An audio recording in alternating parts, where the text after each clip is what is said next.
Hello welcome. இன்றைக்கி எந்த படம் ரிவ்யூ பார்க்க போகிறேன்னா, ஆர்எஸ் துரை செந்தில்குமார் டைரெக்ஷனில் லீடர். ஹீரோ வந்துட்டு கார் மெக்கானிக்காக இருக்குவார்.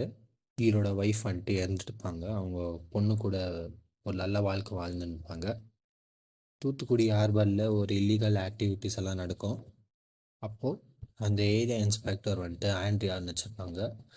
ஸோ அவங்களெல்லாம் பிடிக்கணுன்ட்டு ரொம்ப தீவிரமாக இருப்பாங்க.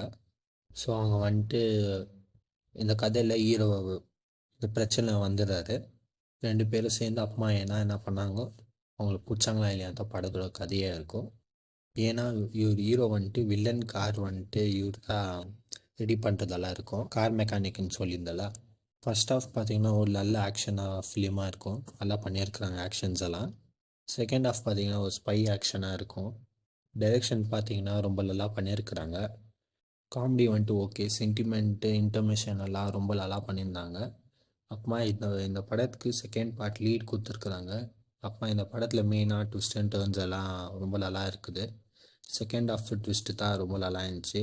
கிளைமேக்ஸும் ரொம்ப நல்லா பண்ணியிருந்தாங்க இந்த படத்தில். மெயினாக இந்த படத்துக்கு என்ன சொல்லணும்னா, மேக்கிங் வந்துட்டு ரொம்ப நல்லா பண்ணியிருந்தாங்க. சினிமாட்டோகிராஃபியை வந்துட்டு ரொம்ப நல்லா இருந்துச்சு.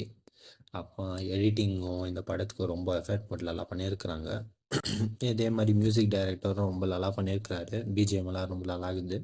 ஆனால் படத்தோட விஎஃப்எக்ஸ் பார்த்தீங்கன்னா ஓகேன்னு தான் சொல்லுவேன். இன்னும் நல்லா பண்ணியிருந்துக்கலாம். லெஜண்ட் சரவணா அவங்க வந்துட்டு ஆக்டிங் பார்த்தீங்கன்னா இன்னும் நல்லா பண்ணியிருக்கிறாரு. ஆனால் போன படம் விட இந்த படம் பெட்டராக ரொம்ப நல்லா பண்ணியிருந்தார். அப்புறமா இந்த படத்தில் லால் நடிச்சிருக்கிறாங்க, ஷாம் நடிச்சிருக்கிறாங்க.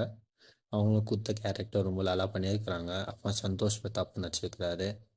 அமிர்தா ஐயர் அவங்களும் நடிச்சிருக்கிறாங்க. அப்புறம் விடிவி கணேஷ் அவங்களும் நடிச்சிருக்கிறாங்க. எல்லாரும் அவங்க கொடுத்த ரோல் ரொம்ப நல்லா பண்ணியிருக்கிறாங்க. படத்தில் மெயினாக என்னென்னா லாஜிக்கெல்லாம் பார்க்க முடியாது.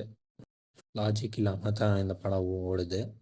மெயினாக என்னன்னு சொல்லணும்னா ஃப்ளாஷ்பேக்கு சீன்ஸ் எல்லாம் வரும். ஸோ அந்த ஃப்ளாஷ்பேக் வந்துட்டு இன்னும் நல்லா பண்ணியிருக்கலாமோன்னு தோணுச்சு. ஸோ அந்த ஃப்ளாஷ்பேக்கில் எனக்கு ஓகே தான் தோணுச்சு. ஓவரால் பார்த்தீங்கன்னா இந்த படம் வந்துட்டு உங்களுக்கு ஆக்ஷன்ஸ் எல்லாம் ரொம்ப பிடிக்கும்னா இந்த ஒரு படம் வந்துட்டு ஒன் டைம் வாட்சபிளாக இருக்கும். ஸோ எல்லோரும் போய் பாருங்கள். தேங்க்யூ.